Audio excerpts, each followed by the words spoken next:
India Japan Connect Focus Emerging Technology Startup Today。皆様、本日は日印コネクト新興技術スタートアップセミナーにご参加いただきまして誠にありがとうございます。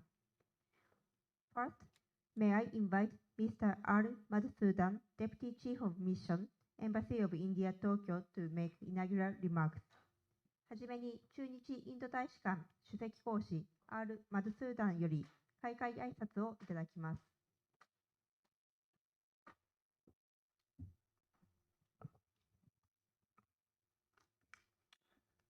Good afternoon, everyone.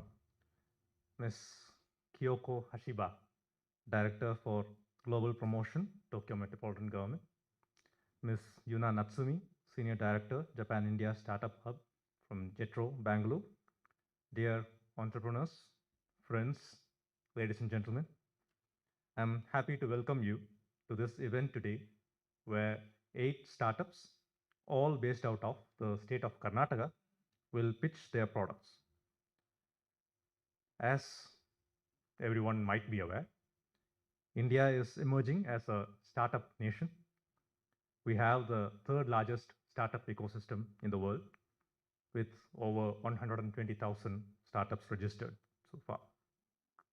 India also boasts the 3rd largest number of unicorns in the world. A culture of innovation and entrepreneurship is driving the rapid growth of this ecosystem. This growth is underpinned by proactive government policies that have focused on strengthening several facets, including the digital public infrastructure, skill development. The new education policy lays the foundation for creativity and critical thinking, while the new patent policy encourages innovation. While the government has provided active support, it is to the credit of the entrepreneurs who have grabbed the opportunities that have come their way and have moved towards success in their chosen fields. And these fields are many. There are startups working on making improvements in agriculture, addressing food, energy, and water security, tackling the challenges of climate change, providing cost-effective education and skilling opportunities to millions of people, and so on and so forth. In short, they are making a positive difference to the world in their own unique way. Dear friends, India and Japan share a special strategic and global partnership. This partnership goes a long way and today covers every conceivable area. This includes politics, commerce, clean energy, space, defense, infrastructure, semiconductors, telecommunications, and so on. You name a sector, and chances are that India and Japan are already working on a partnership there. And Japan is not a stranger to Karnataka. There is a Japan Industrial Township in Karnataka, and over 500 Japanese companies have presence in the state, many with multiple offices across Karnataka. Bengaluru has, for several years, been a magnet for attracting talent. It has emerged as a startup hub, not only for India, but also for the world at large. We in the Embassy of India have a dedicated cell to promote collaboration with startups. We have organized several pitching series that aim to connect startups from India with Japanese investors. These included events focused on EdTech, waste management, IT, space, and so on. These events have resulted in hundreds of connects between Japanese stakeholders and participating startups. In the same vein, we hope that today's event will present a great opportunity for Japanese stakeholders to engage directly and interact with startups from Karnataka. I look forward to a fruitful and productive event today. Thank you.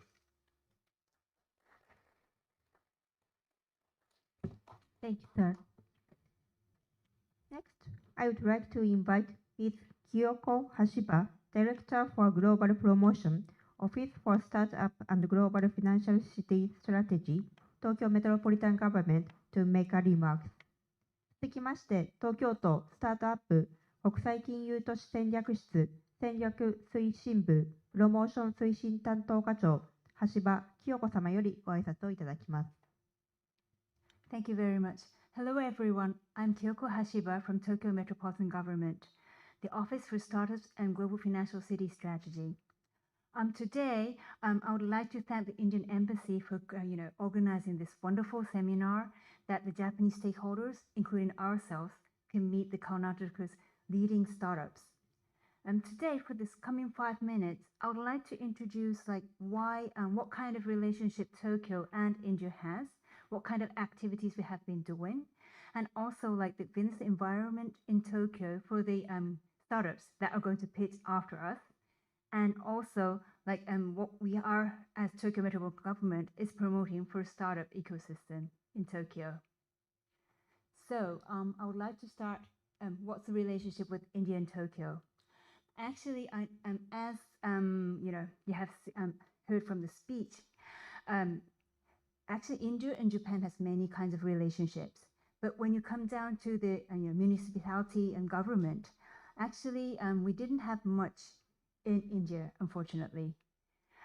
Tokyo actually had access to Tokyo Desk, which is a kind of an access point that like foreign companies and businesses can approach to learn about the business environment in Tokyo, and also for us, Tokyo Metropolitan Government, to promote what's going on in Tokyo.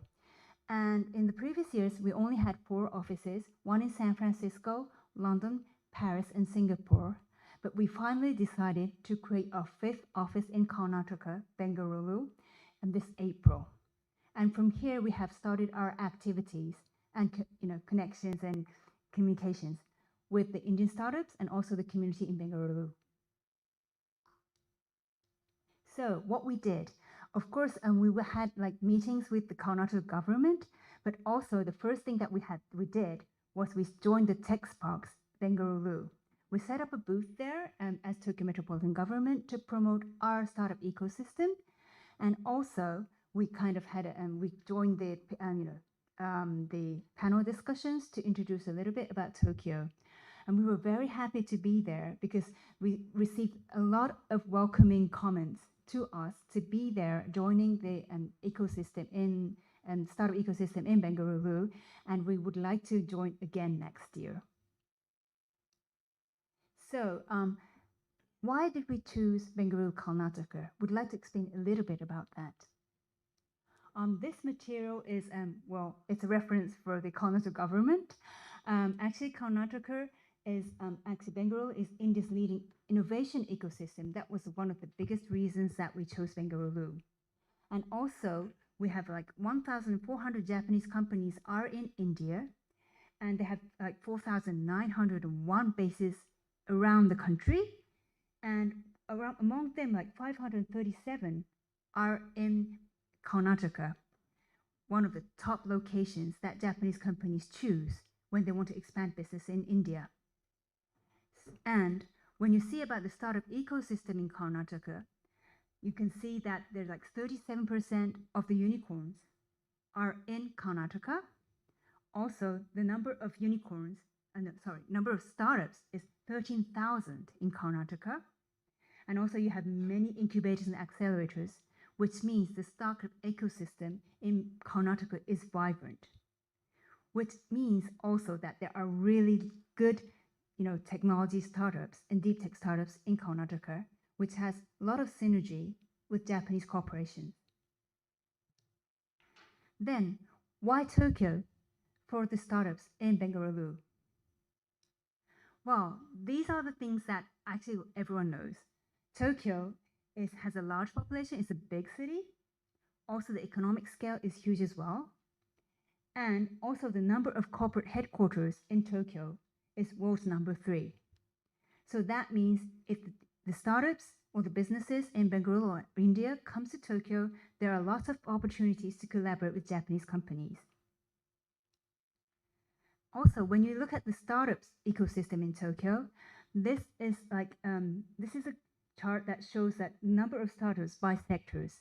And when you look into it, actually the number 1 is deep tech. Deep tech startups, we have over 3,000 among 13,000 startups that we have in Tokyo, which means Tokyo is a very good ground for deep tech startups to grow. Also, when you look deep into the deep tech startup in Tokyo, actually we have more than 3,000 in Tokyo. And the most biggest, largest sector is AI and machine learning, but also there are like subsectors like crypto, blockchain, robotics, and biotech. There are quite a number of those startups in those fields as well. And another opportunity for startups in Tokyo is fundraising. When you think about fundraising, you fundraise from VCs and CVCs, and these are the top 10 VCs and CVCs under asset under management ranking. And well, besides these, we have like 800 and more VCs in Tokyo. Also, what is interesting about Japan is that the big corporates are really interested to collaborate with startups to create new businesses and to develop new technologies. And the number of them are around 8,000.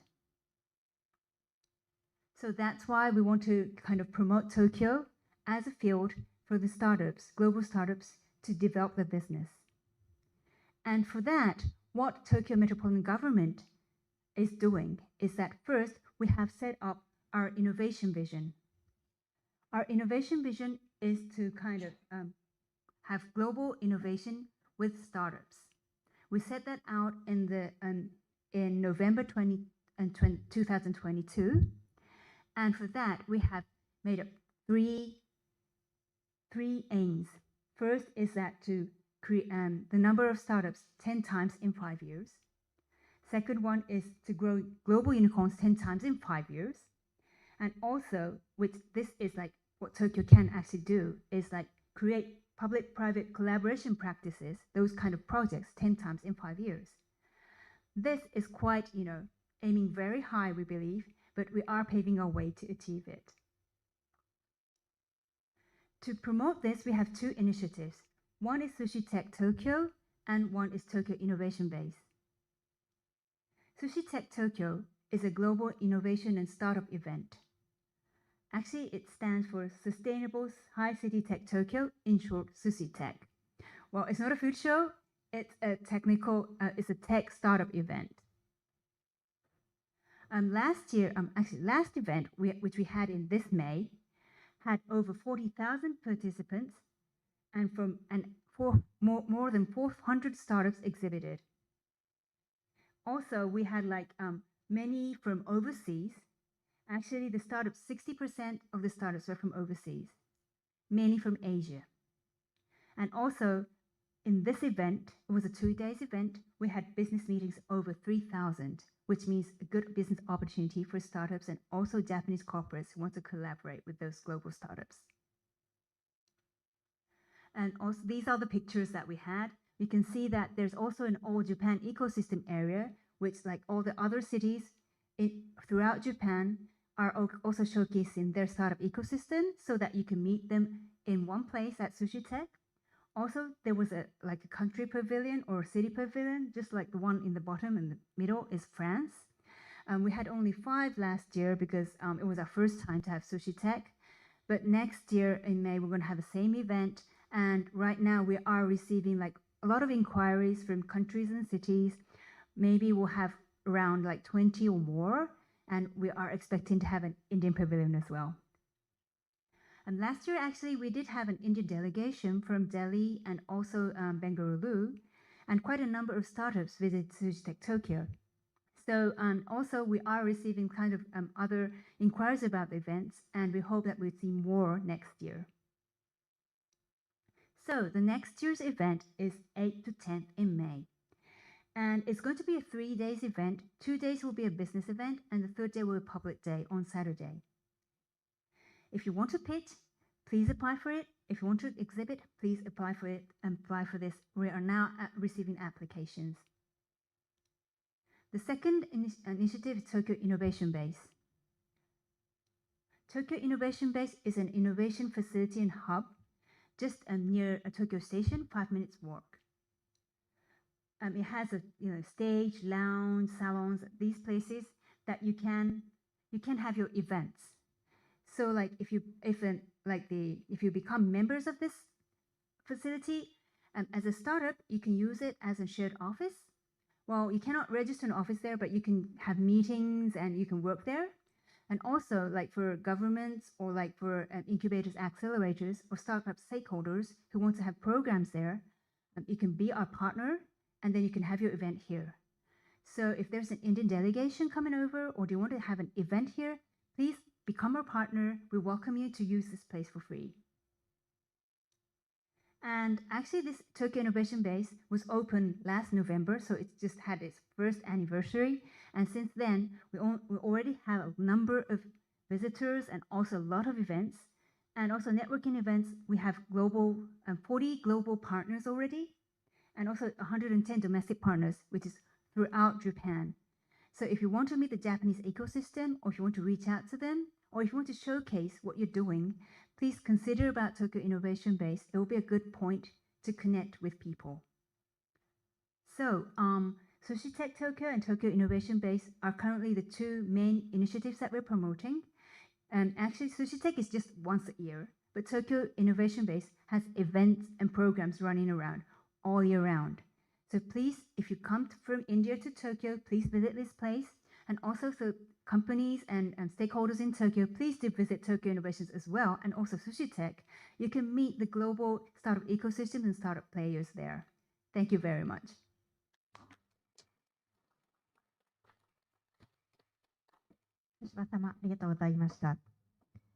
Next, I would like to invite Mr. Yuna Natsumi, Senior Director, Japan India Startup Hub, JETRO Bangalore, to make remarks virtually.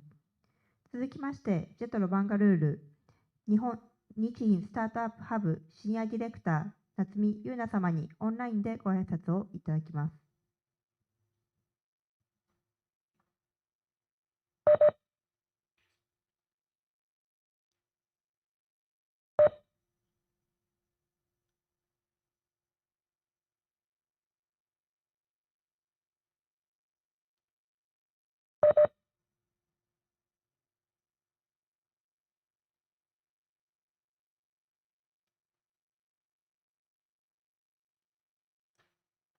Okay, and the slide is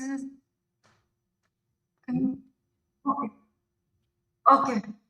Hello everyone. I'm Yuna Natsumi from JETRO Bengaluru, in charge of Japan India Startup Hub. So I have been working here for 3.5 years. And yeah, so it's long history. So today I'd like to explain about what JETRO are doing and how our support program works for Japanese and Indian startups. So JETRO, the Japan External Trade Organization, is a government-related agency under the Ministry of Economy, Trade and Industry of Japan. So JETRO has worked to promote mutual trade and investment between Japan and the rest of the world. Besides, we also help Japanese startups to expand their business overseas.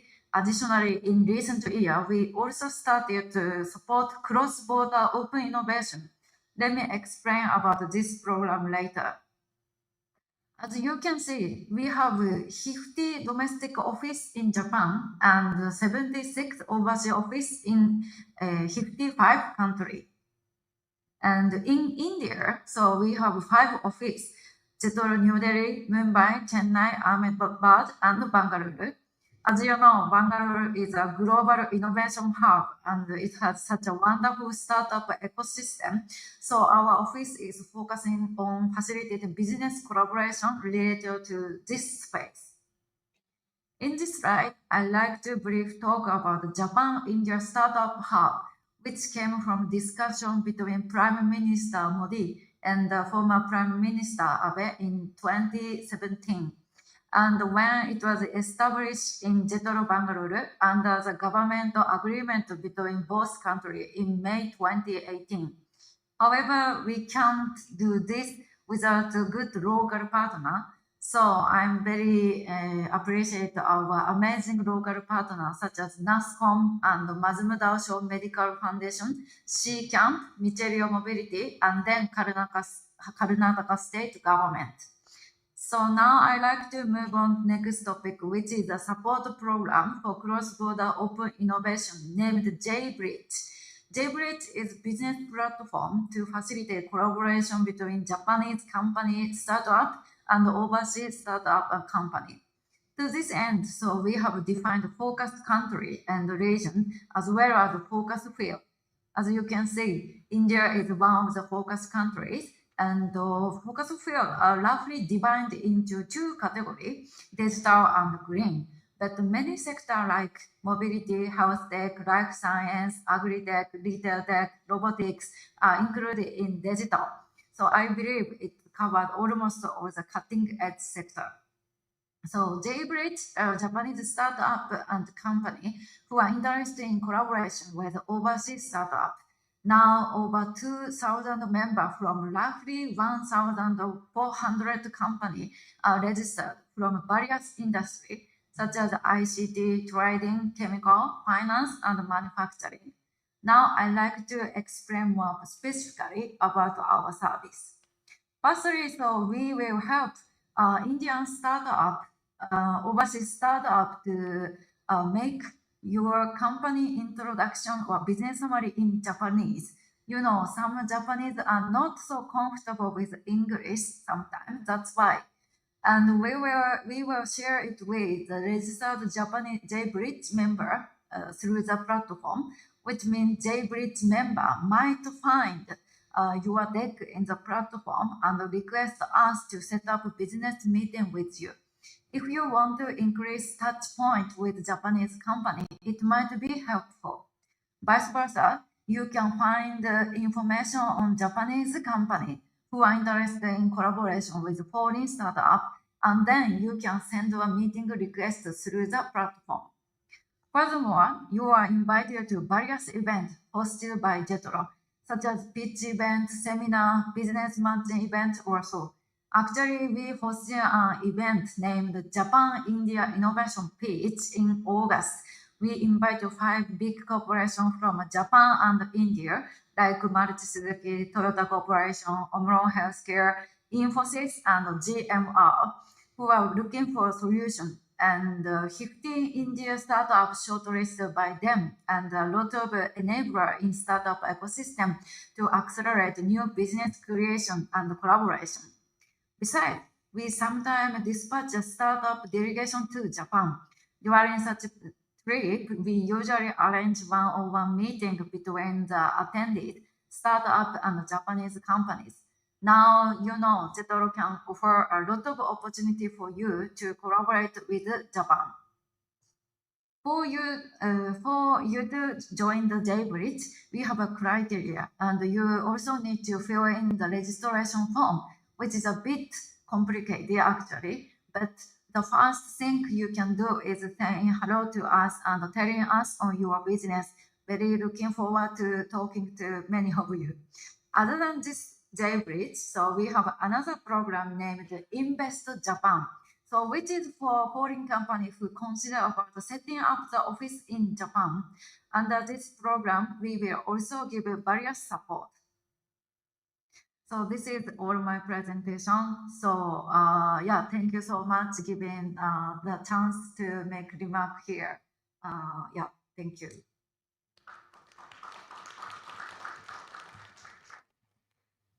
ありがとうございました。Next, I would like to request Mr. Vinod Vasudevan, Senior Vice President, Deloitte Thomas Venture Support, to make a remark. 続きまして、デロイト・トーマス・ベンチャーサポート、シニアバイスプレジデント、ビノード・バスデバン様よりご挨拶をいただきます。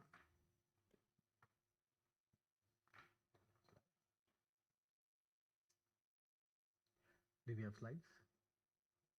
Okay, good afternoon, everyone. I'll just keep it very short because I believe you're all here to hear about the startups, the wonderful startups that have come from Karnataka. So my name is Vinod Vasudevan. I'm a Senior VP at Deloitte Tomatsu Venture Support. We are one of the implementation partners for the Karnataka government who's brought this wonderful delegation. So we've been taking the delegation around this whole week, hopefully making them meet the right kind of stakeholders. So that's our responsibility this week. Just a little bit about the organization. We are a very small 200-member niche organization within the Deloitte Tomatsu Financial Advisory Figurative Japan, with the sole aim to connect Japanese companies to international targets, if I may say so, for a lack of a better word, maybe, or interesting technologies all over the world. So by virtue of me being Indian, of course, I started the India-Japan business, which did not exist in Deloitte Tomatsu at that time.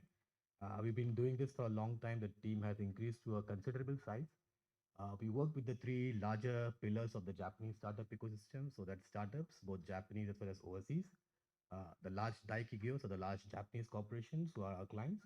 And then we also work with the government offices and public organizations such as Tokyo Metropolitan Government, JICA, JETRO, METI, etc. I'd like to just use this 5 minutes to showcase some examples of some good projects that's happening between Japan and India. So that's why we request for this time. One of the things that we do is called Morning Pitch India. So if you're part of the Japanese startup ecosystem, you've probably heard about this. It started in 2013. It's a pro bono free event, happens at 7 a.m. Every Thursday morning in Japan. And you see that's a real picture. So that's about 200 investors and business development guys coming from Japanese corporations. They meet 4 Japanese startups that pitch every week.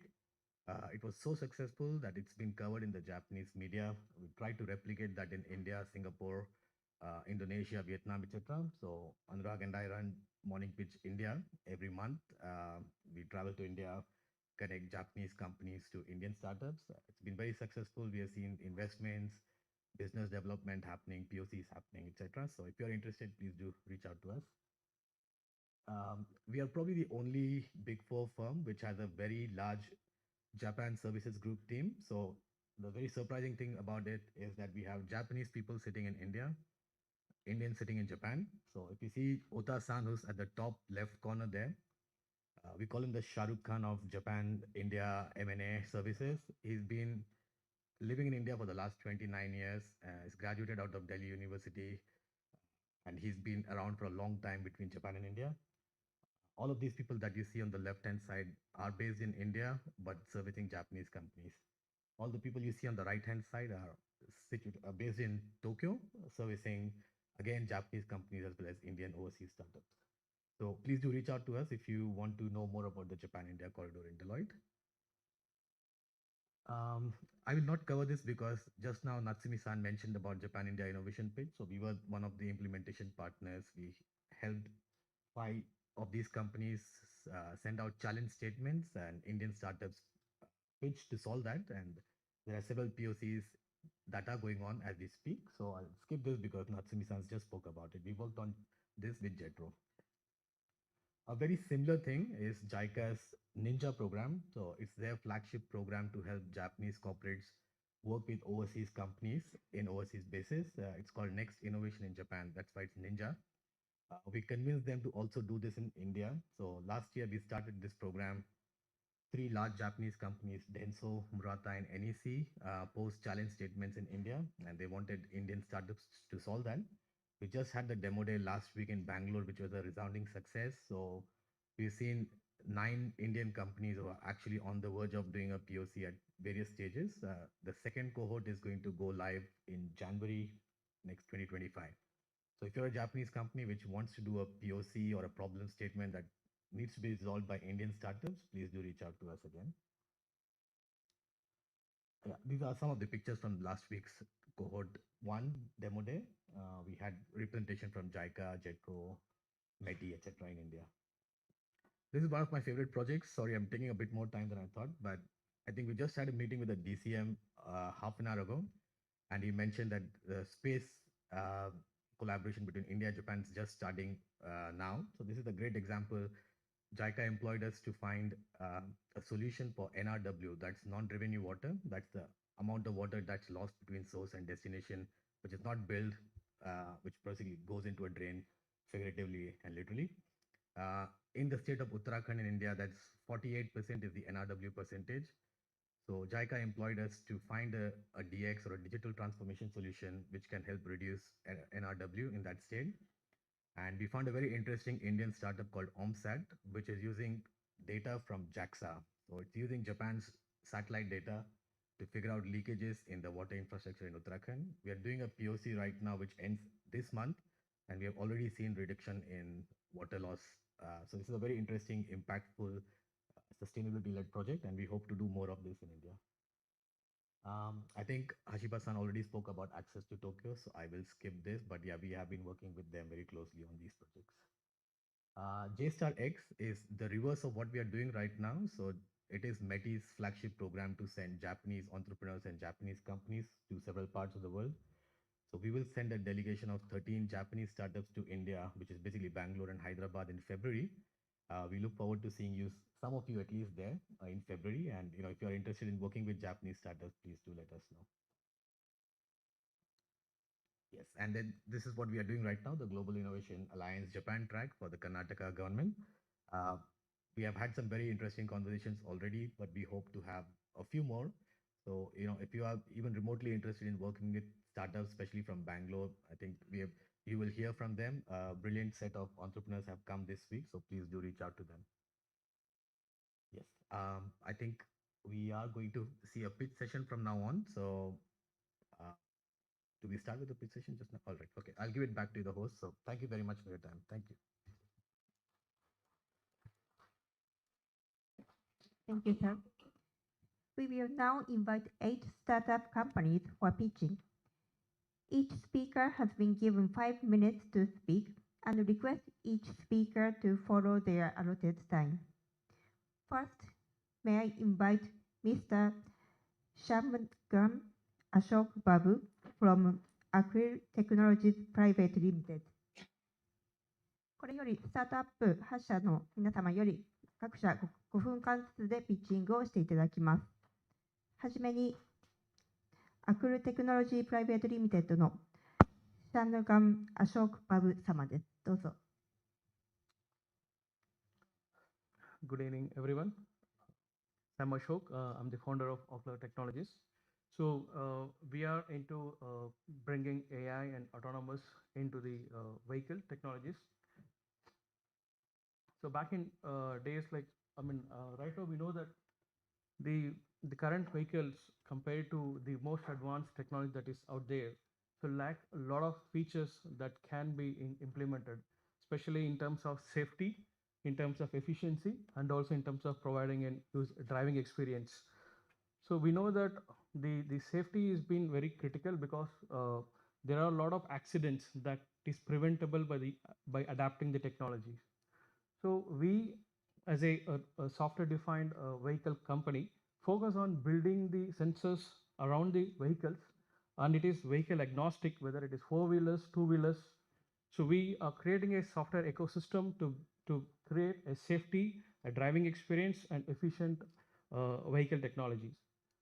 So what we have is a smart digital instrument cluster, which is powered by a powerful Qualcomm AI chipset, which has the ability to define the software defined autonomous system, and also you can connect an ADAS into it, which can do blind spot detection, which can do lane avoidance, which can detect and do a collision avoidance.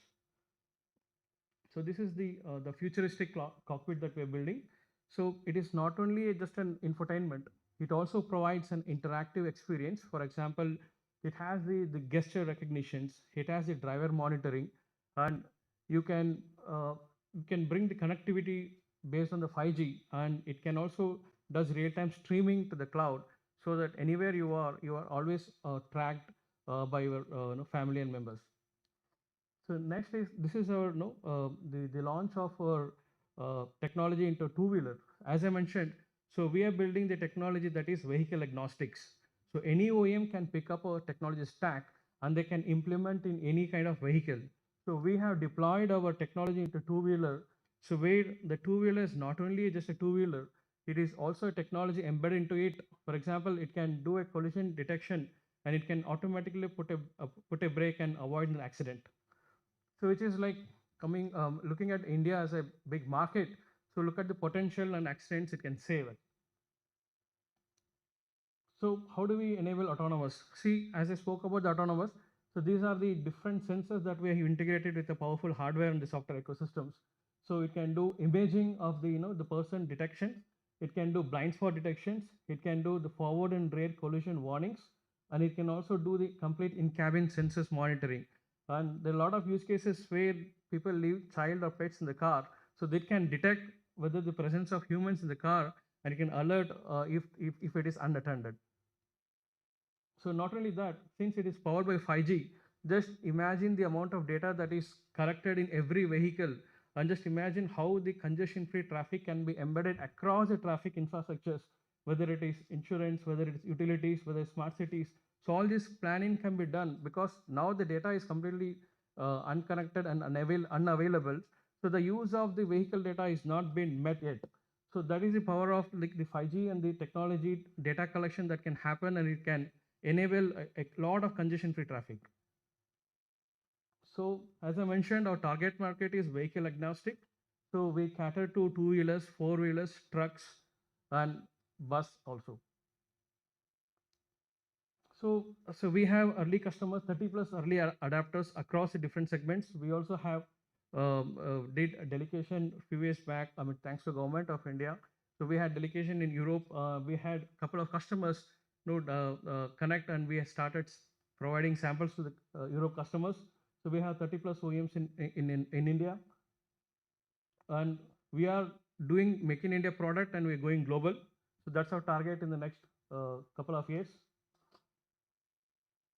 So these are the different monetization mechanisms. So far the monetization has been selling the vehicle, but we are giving a flexibility for the OEMs and also consumers to buy the car at different package levels or the vehicles at different package levels enabled through the subscriptions model.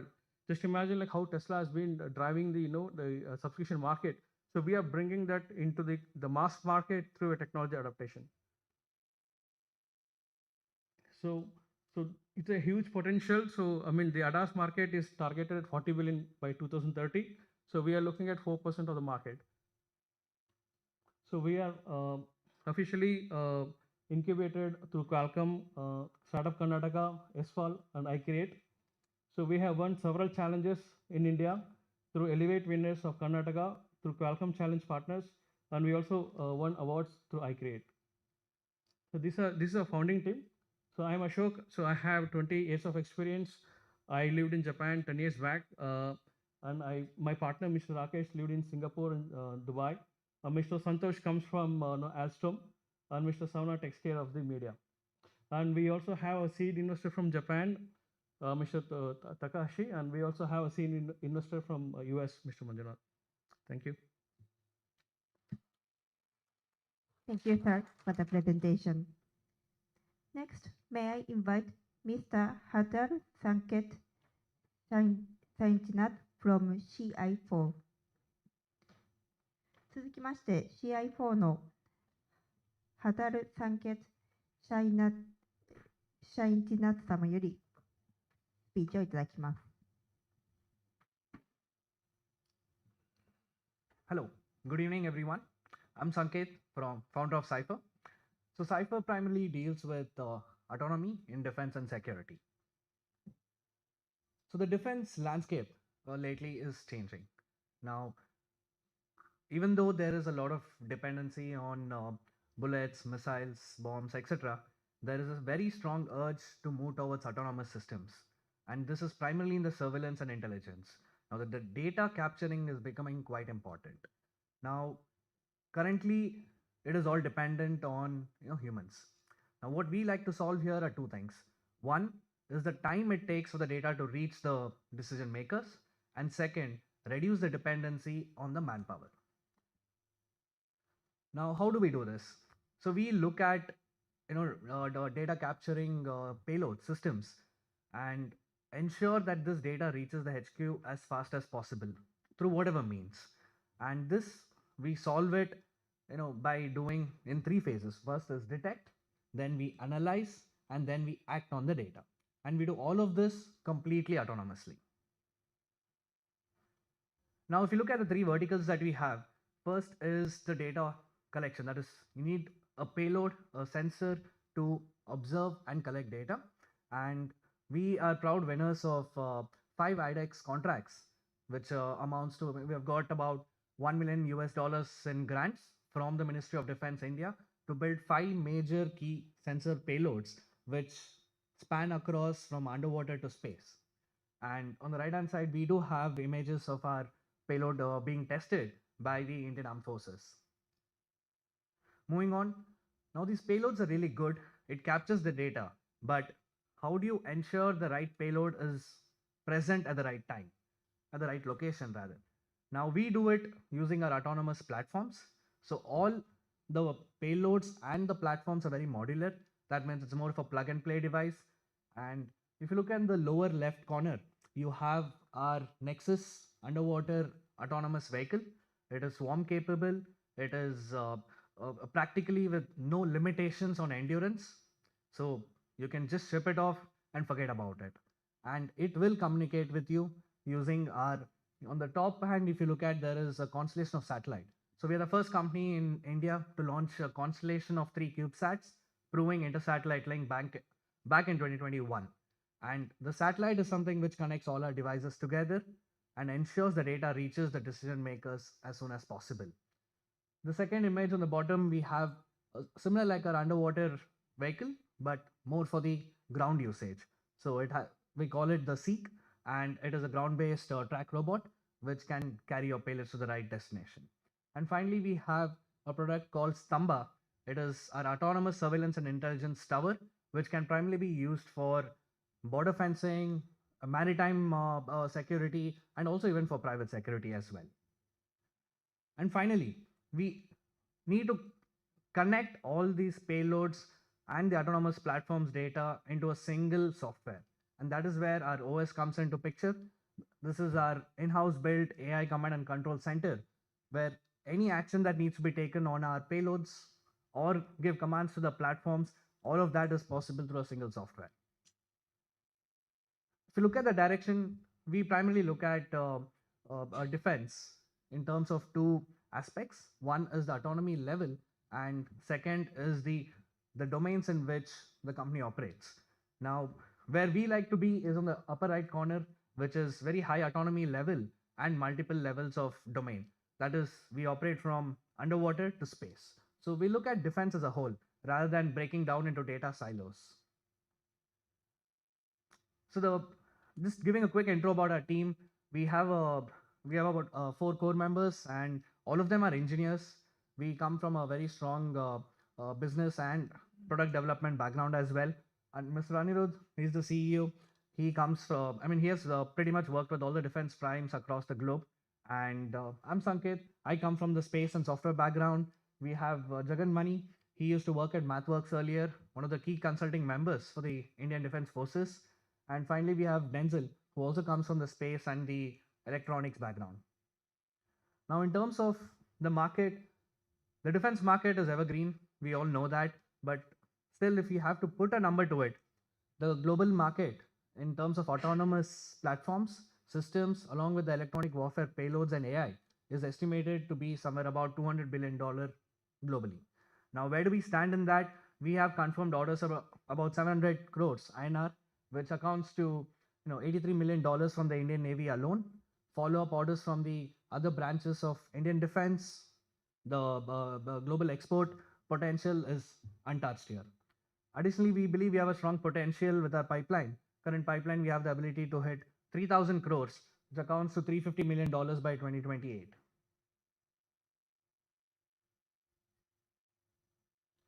Yeah, and we are open to collaborations with the Japanese firms, and also are just started looking at raising serious funds for growth of our company. Interestingly, we have been bootstrapped so far, and with a strong team of 25 members, we have achieved all this in the last 1.5 years. Now we're looking to raise about $10 million at a valuation of $100 million, and this would primarily go into the development of our radar project, the satellite constellation, which would be deployed for data transmission, and finally our AI command and control center. Thank you so much for having me. Thank you for your time. Thank you, sir. Next, may I invite Mr. Ranganathan Abiram and Mr. Mandai Sumana from Ignomagen Private Limited.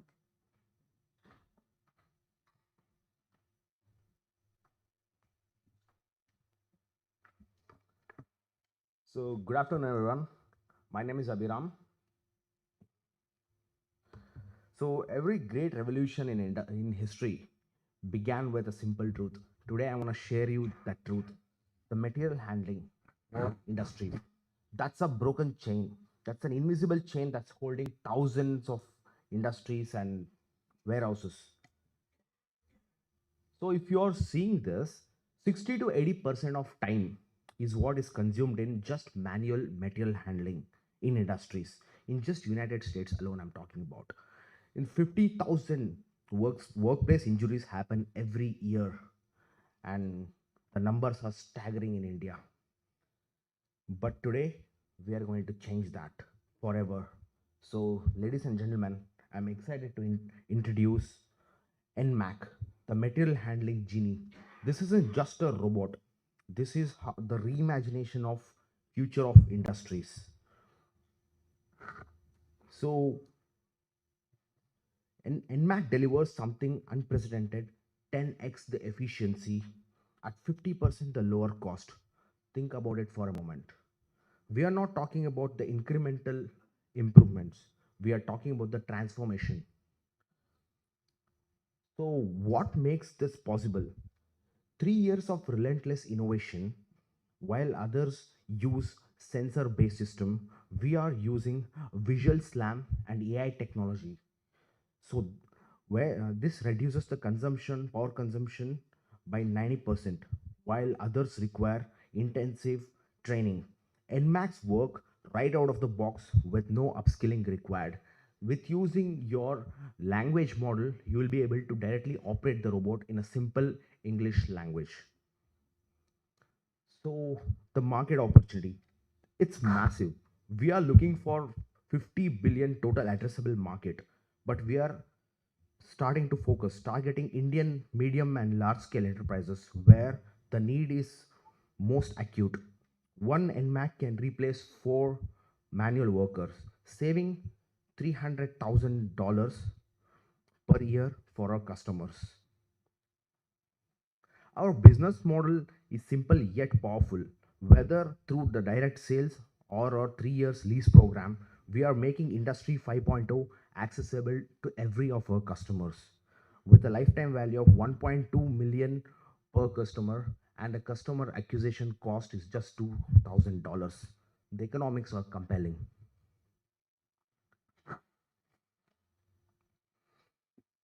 So behind the team of NMAC, so we have Sumana, who is the CTO, who has spent 8 years in Intel and Broadcom.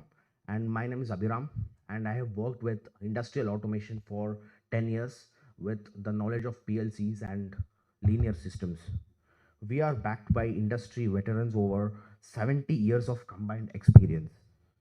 So the market is noticing. We are the winners of Elevate 2023 Catapult and placed in top 250 Slingshot Global Innovation Award.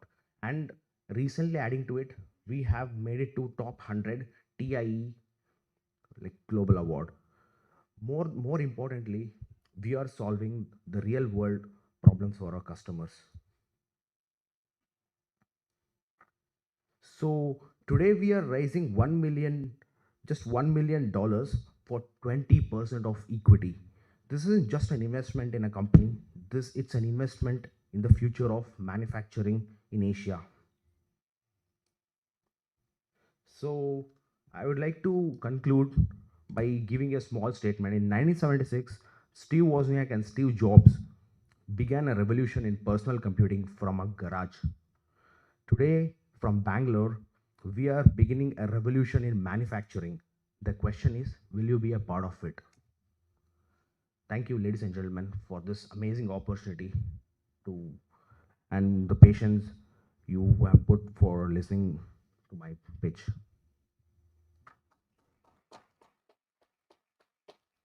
Thank you, sir. Next, may I invite Mr. Raghuram Vinay from Bulwark Mobility Private Limited.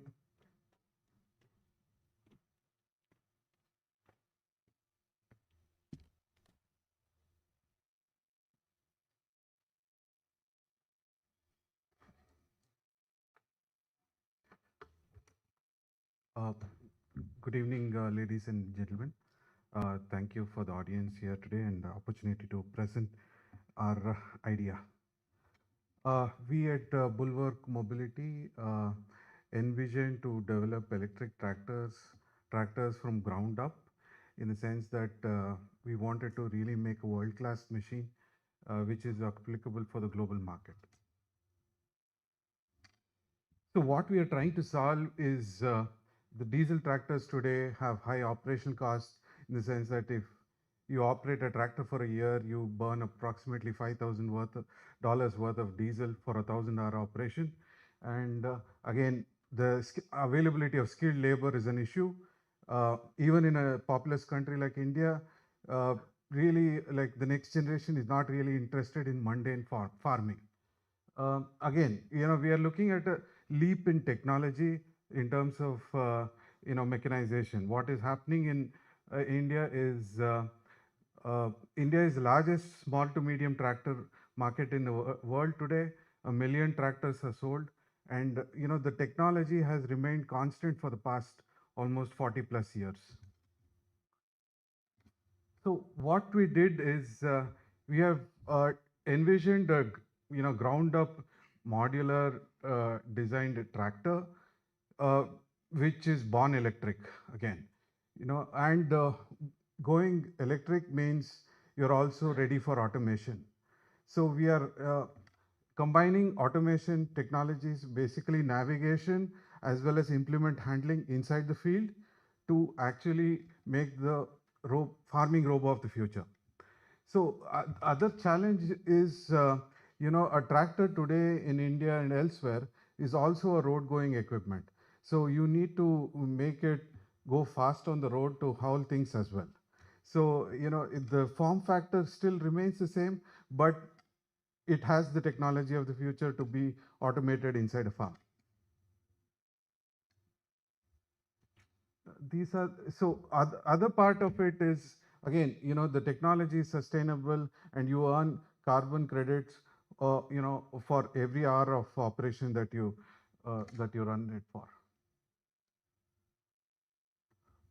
So we have a modular and a platform-based approach in our product development, and we have managed to develop products in agri and construction with our modular platform-based approach. So what we have done is we have developed a skid steer loader, which is a very compact loader, and a tractor as well as a boom sprayer. So India, as I told you, is a million tractor per year kind of a market with about $9 to $10 billion of new tractors being sold every year, and there are about 14 different players, and everyone is majority of the market is in the 45 to 65 horsepower class, and we are addressing that market, and that market is applicable even for markets like Southeast Asia and Africa and all other markets where the land holdings are smaller. So this is our team where the four of us. I come from a construction and mining equipment background with about 20 years of product development experience. And Hemant is from electric vehicle background with an experience in GE as well. And Sri Harsha is from control systems background, developing the automation and the navigation technologies. And we have Mr. Mahesh Shetty is from the agriculture field. He's into a business which is into agri inputs. And we have a sales and distribution network of agri inputs across the country of more than 3,000 dealers. So the global agri tractor market, agri equipment market is about $100 billion. And in India today, it is about $9 billion. And autonomous tractor market is set to grow. And today it is about $1.7 billion. And globally, the projection is it is set to grow to $9 billion. And we are probably one of the few players in this market today. So that's the market scenario, and we aim to get a 5% market share in the Indian tractor market with a revenue of 450 million to start with, and we want to take the product global. As I told you, we have a modular platform-based approach on which we are working, and we are very strong with our product development, and our core strength is engineering.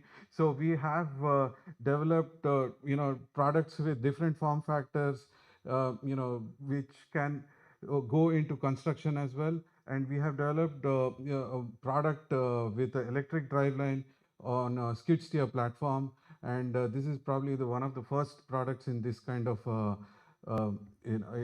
platform going electric. And we have the electric boom sprayer, and again that is a very virgin market in India. 97% of the spraying is still done manually, and this is a game changer in the sense that today it is not sustainable to fill diesel as well as serve the mechanization requirements. So there we are playing on the operation cost scenario. And of course, we have developed our own application called Bhai as in brother in India. It's an AI platform to actually navigate and actually handle the implement on the machine, as well as we are collecting a lot of data on the farm. So we have cameras, and we have Vision Slam as well. So what we can really do is collect a lot of micro level data from the farm and give farm advisory as well. So, and this data can actually be used even, let's say giving crop insurance in the future. So as I told you, we have, our superpower is engineering and building products, and we have been, in the 3 years of time, we have already developed about 3 or 4 product platforms, and in the kind of time that is indicated there. So we have established 2,000 numbers per annum assembly line, and we are also building our prototypes, as well as we are doing fabrications and manufacturing ourselves. So all that has been done in this short period of time, and we are already serving customers in India with even the corporates in construction sector. And also, there is a big traction for hauling material as well as in India with our tractors. So we envision a factory of the future where electric tractors would be the norm of the day, and these would be manufactured in large volumes. And we hope to collaborate with Japanese companies with their manufacturing expertise, and this product can be taken global with Japanese collaboration. That's what we think. So our revenue streams would be direct sales, as well as value-added services in terms of automation that we can give. The automation hardware and the software stack would be offered as a service, and we plan to charge 3 to 4 days of labor in an Indian scenario, and in a world scenario that is still like a very big market that we can serve, and we can solve the problem of labor shortage in agriculture.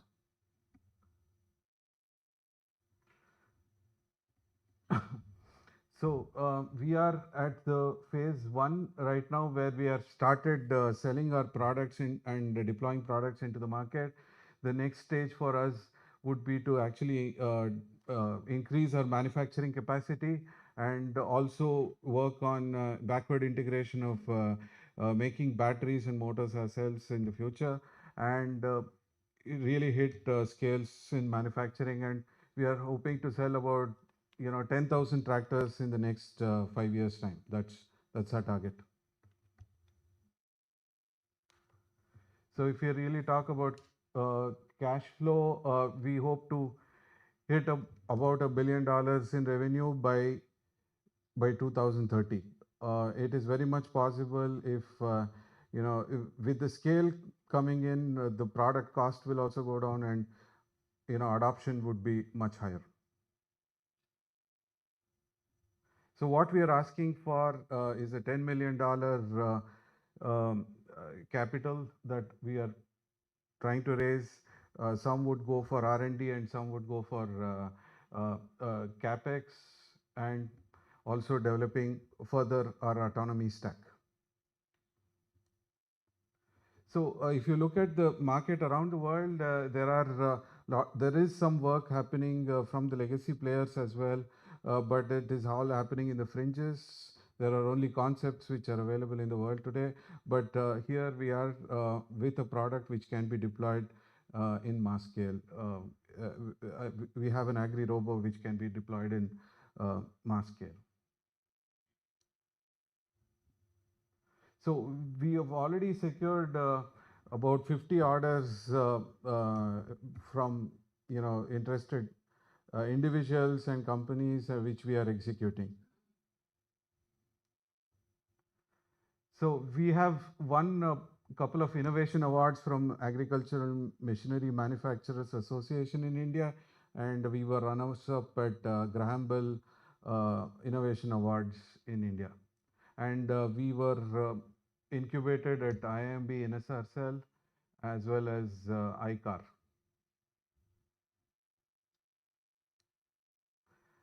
This is the team. We are a strong team of engineers, passionate engineers, and we want to really bring in the revolution of electric vehicles in agriculture in India and across the world. Thank you.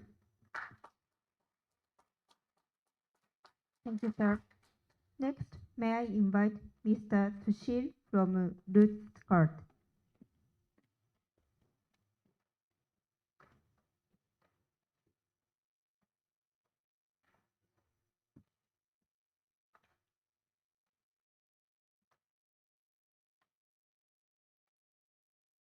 Yeah, hi, everyone. Sushil this side from Roadscard. We're into space application agriculture, mainly in terms of sustainable innovation agriculture. 85% of the Indian farmers, they don't diagnose the crop. They go to a shop and buy it multiple times. In Indian, the farmers, they use the agricultural chemicals, fertilizers in terms of acquisitions. And also the 30% of the crop loss is happening because of non-climatic advisory for the farmers. There is no real-time data for the farmer to get an advisory for the farmers. Yeah, we're solving with respect to satellite technology. So on multispectral model, we have a GIS-based mapping system done. From there, the farmers can get, from that the mapping system is done. From that, the AI system, the resolution is. So that's what exactly we are taking out. We have NDVI, NAWI, LI, GLIs.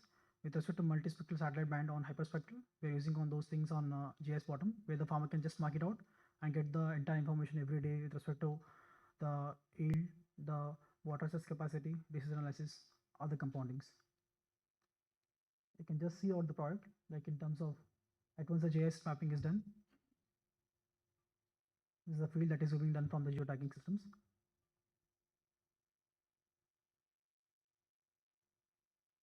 The farmer just adds the crop, what kind of crop he has. It's a high resolution compounding. We have 10-meter resolution, 1-meter resolution. And then he gets the entire information on a customized base JS processing. This is NPK value, hold the value degrees. And then it's a pictorial graph that he gets what exactly is happening to the crop on NDVI basis with respect to the LLM model in the backend, so that the accuracy of the crop index increases. Yeah, this is a photo of the product that we have in. We have multiple dimensions for that thing. We have a GTM for in terms of sales, marketing, acquisition, the costing structures. This is a USB based on AI. So we are using the satellite data on a backend with an LLM model, where we can get the hyperspectral increasing the accuracy of the solution that we're providing for the farmers, and that could go for multiple business model that we're running out. Yeah, this is like we're connecting the farmers to directly the customers and also to the B2B companies in India, because they face a lot of problems with respect to buying the farmers' productions and other goods from farmers. This is a GTM that we're having. The business model that we're running out of is a subscription-based model, API indices, SaaS, DaaS, and also on the e-commerce side. The sales that we have out. Yeah, with respect to marketing differential, we have other they per 10-meter, we have 1-meter to 5-meter resolution. That's the index we provide, and also the everyday information to farmers, like Other companies provide 5 days. We are giving everyday information to the farmers so that the entire the yield capacity of the farmer could increase out. Yeah, this is a, like we can also have this resolution index, like we have small payloads production in our own house for the hyperspectral analysis. Yeah. So Shokan, till now we reached some 80,000 farmers around the country. We also operate in Singapore, Vietnam, and Thailand. The next 4-year projection that we have, yeah, we have the guidance by ISRO in space. We are in collaboration of ISRO and also some other space agencies in India and the core team that we lies in here. Yeah, thank you.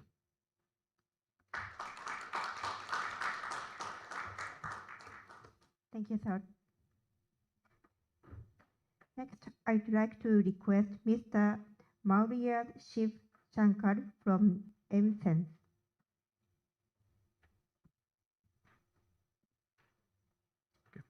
Hello everyone, good evening. I am Shiv, co-founder for MSense. So MSense is enabling our customers for zero defect manufacturing by using AI. So just a glimpse of our customers and engagements. We have inspected more than 15 million vehicles with zero outflows from our inspection stations.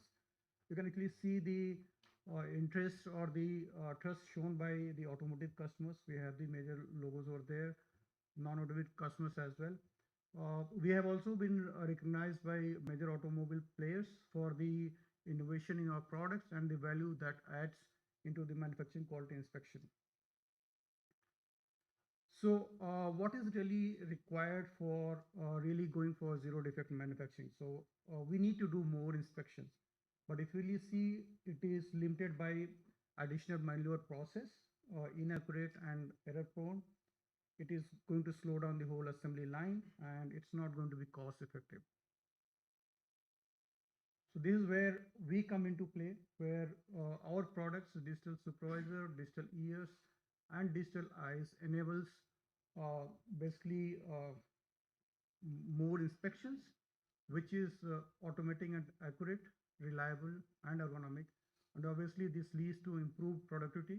Our solutions don't require change in cycle time or process, and this also adds to real-time monitoring and traceability. So we are leading comprehensive AI inspections. We have digital eyes, which is more of a visual inspection where we can see and automate that inspection area. Then we have digital ears, which is inspection by listening to sound. Then comes digital supervisor, which is a very comprehensive platform which enables us to do a real-time monitoring and also has the automatic AI model deployments as well. So just a quick examples of digital ES for zero defect. So you can actually see we can broadly categorize right now into rotating equipment QA, where if there is a part which is rotating, it makes sound. So we can listen to that sound and really detect whether there is any defect or not. The examples are there: engines, transmission assembly, or gear shift. Horn QA, this is for export vehicles to really know that, okay, horn levels and the horn fitted is proper or not. Wiring harness connectors, this is another example where typically if you do a wiring harness, there are mating sounds so that we can try to really see all the connections are done or not. Then next one is delamination defect, which is more of a defect which is inside the metal part, not on the surface. Digital eyes. So we have this is visual inspection. So we actually talk about the optical character recognition, which is more of reading the characters from basically metal surfaces or which have very low contrast areas. Part presence, basically looking at different parts as and when it is being assembled in process verification. Part alignment, this is more to do with when the assembly is done, with is aligned properly or not, sequencing is proper or not. Then we talk about, if you're really talking about the finished products, looking at the dents, scratches. Then the assembly geometry, which pertains to really doing the measurement part of it. Digital supervisor, which is basically real-time monitoring and automated AI model calibration. So this enables us to monitor the different systems which are involved in the production line as well as enables the customers to do the auto AI model update. So this is our team. Myself, my colleague CTO is based out of California. Sureka is based out of Bangalore. And we have been running successfully in production for over 6 years. We have pan-India presence. We got one US customer this year, and we're actually expanding to Asia Pacific market by next quarter. So this is the end of our slide. So we are actually transforming manufacturing quality inspection by using AI. We have digital eyes, digital ears, and digital supervisor product for automatic, reliable, and non-invasive, cost-effective inspection, which is enabling our customers to move towards zero-defect manufacturing with widespread automatic assembly line inspections. Thank you.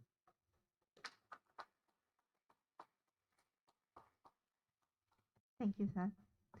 Next, may I invite Mr. T. Rajesh Hukumachand from Grid Century Private Limited.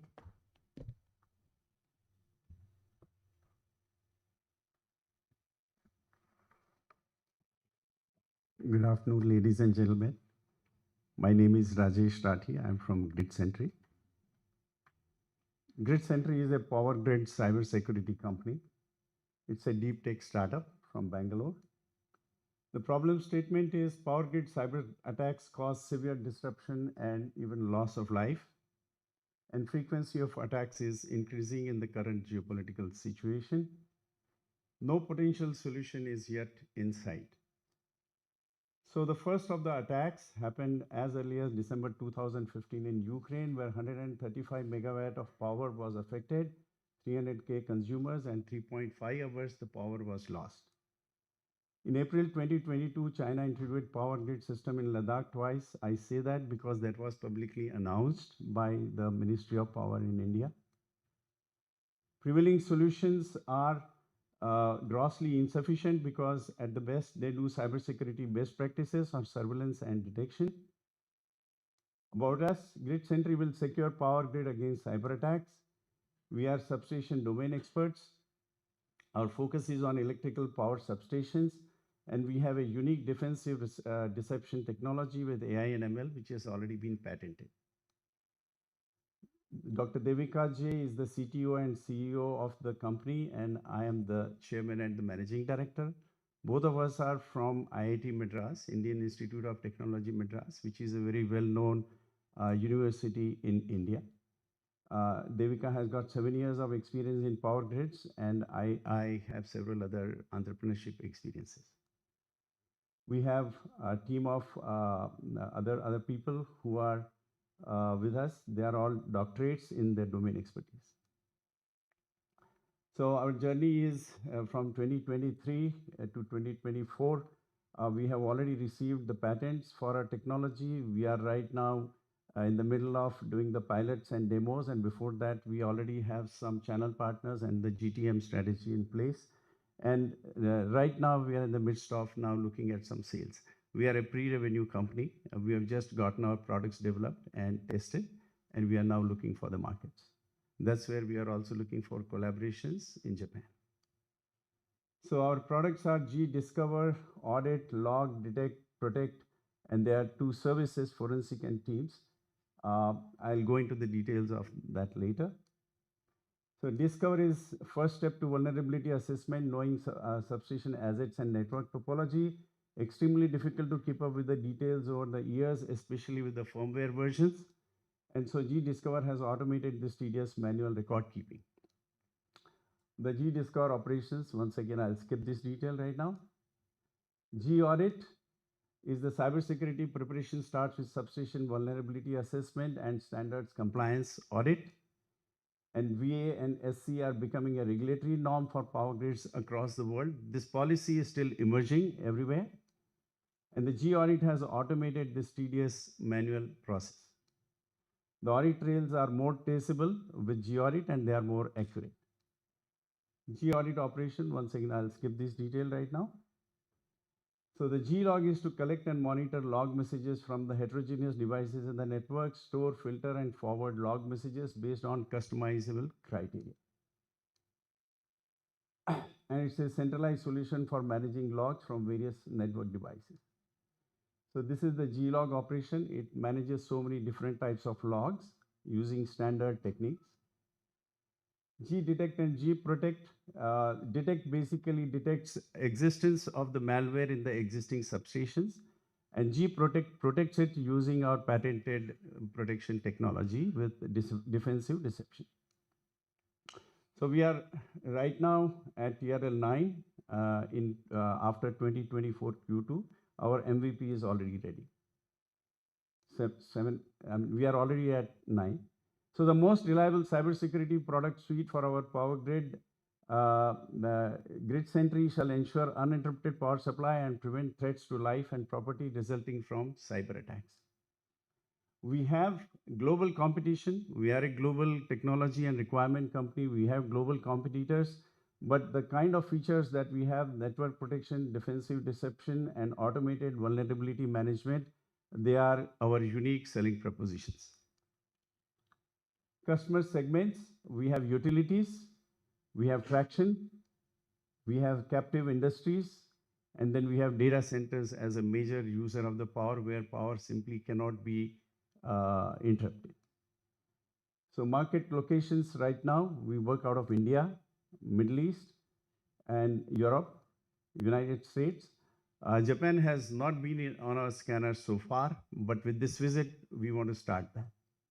So L&T Technology Services, Nissi Energies, and Control Infotech in USA, these are the companies who are our channel partners. We are incubated at Indian Institute of Science, Bangalore, and IIT Startups has accelerated us.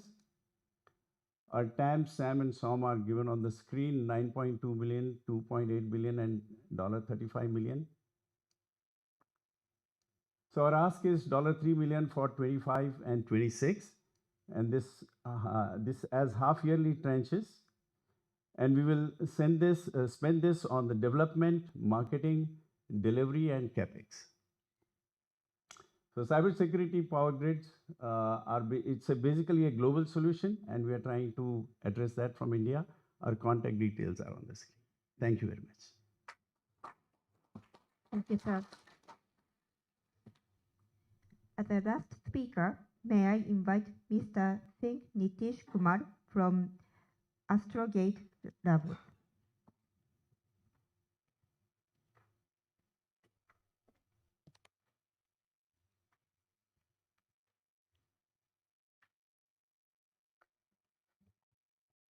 Good evening, everyone. Thank you for this wonderful opportunity. So just we have discussed power. I am going to discuss communication. If you talk about communication in general, let's take it, what we have right now on Earth. So if you see, most of the communication between the continents are basically with the undersea fiber cable. Think of that, expanding that particular communication network as we scale in space. It's simply the radio frequency solutions are not suitable for it. We need something alternative that can be much more cheaper, much more scalable for long distances and inherently secure. That's what inherently Astrogate Labs are. We started to do that. And I'm here going to focus on one particular problem. The laser communication itself can be catered to a variety of opportunities there. But one particular problem that we see right now into the small satellite sector is if you look into each of these small satellite constellations, typically 80% of them are Earth observation. That's how you get all the data and then the analytics downstream. But majority problem with radio frequency is they cannot get the volume of data down as the number of satellites is growing. And per satellite, we are seeing capacities of data generation capabilities of around 100 gigabyte per satellite per day. Typical radio frequency is limited by the amount of spectrum. It's also a regulatory issue. So there's additional spectrum licensing fees that needs to be paid. And then the regulatory process can take up anywhere between 12 to 18 months. There's also the problem of growth in the small satellite numbers. Every year has been a record year. In 2023, we see almost 2,800 small satellites got launched. And we are looking at over 30,000 small satellites by 2030. So there is not simply enough spectrum that can be shared across everyone. So what we are doing about this is we imagine providing a laser communication downlink services to the small satellites. It's a two-piece solution. So first part of that is the satellite hardware itself. This satellite hardware we have designed ourselves. It's actually one of the smallest in the industry, capable of delivering over 2.5 gigabits per second right now. But we see that we can really scale this to 10 gigabit per second links as well. Now comes the second part. The second part is basically ground stations. These are basically, you can think of it as telescopes, anywhere between 30 centimeter to 50 centimeter amateur telescope with all the domes and this thing. But it's very economical to be placed anywhere across the world. These would be basically done as ground station as a service solution.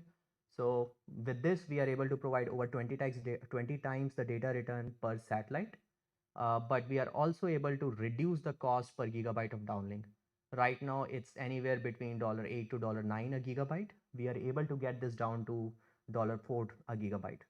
So the satellites get much more data down in much more smaller time spans, which basically saves on the power, the battery capability and all that onto the small satellite. And you also get all this data down much cheaper. So these are some of the solutions that we have already worked on, and we are collaborating across different organizations for this. On the left side, you will see is the AstroLink, which was our Genesis terminal. It's able to provide 1 gigabit per second, scalable to 2.5 gigabits. The second solution is basically more for a microsatellite, which we see right now opening up much of the small satellite observation sector. And first of these terminals, actually, we have a collaboration with ISRO to provide one of these terminals. Then there's compact inter-satellite communication links as well. That's currently in development. So one of the core challenges of laser communication is, you can imagine that laser beam is very well directed. So how do you control this particular laser beam in terms of the pointing stability? Most of the small satellites are not inherently capable of doing that. They can only do pointing accuracies of around 0.6 degrees, 0.7 degrees in terms of pointing stability. What we need for laser communications is over 10 milli-degrees or lesser. We have achieved this with our own technology. We have developed our precision pointing and tracking systems. And the second part we have done is able to miniaturize this into a very compact form factor that makes it ideal for small satellite communication solutions. Now with that, actually, we have expanded our product portfolio into two particular areas. First is your terrestrial, mobile, and fixed solutions. So you can use it for terrestrial connectivity or extend connectivity in remote areas where fiber laying is much more expensive. The second part of the problem I just discussed, which is basically space direct to earth links to offload satellite data back to ground much more affordably and much more scalably. And the third part is the optical inter-satellite links. We have been doing our core technology development over the last 3-4 years. We have already developed core solutions and providing these systems to various customers out line. We have provided our generation 0 terminals that you see the trial videos and all on the bottom left side. These were given out to the Navy, and then we have also scaled our solution, which you see on the bottom right is our generation 1 terminal. So they are inherently equipped to reject any base disturbances. So you can implement it on, let's say, ships. You can obviously, the miniature version of this, you can implement on aircrafts as well. So those are some of the achievements that we have already done. We have, as I said, we have provided these solutions over to various defense clients already.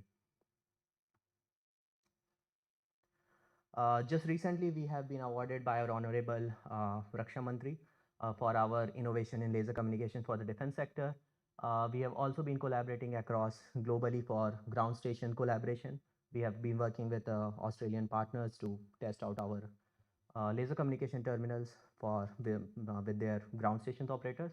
And now we are looking to develop our small satellite laser communication terminal as well as then scale it for commercial use.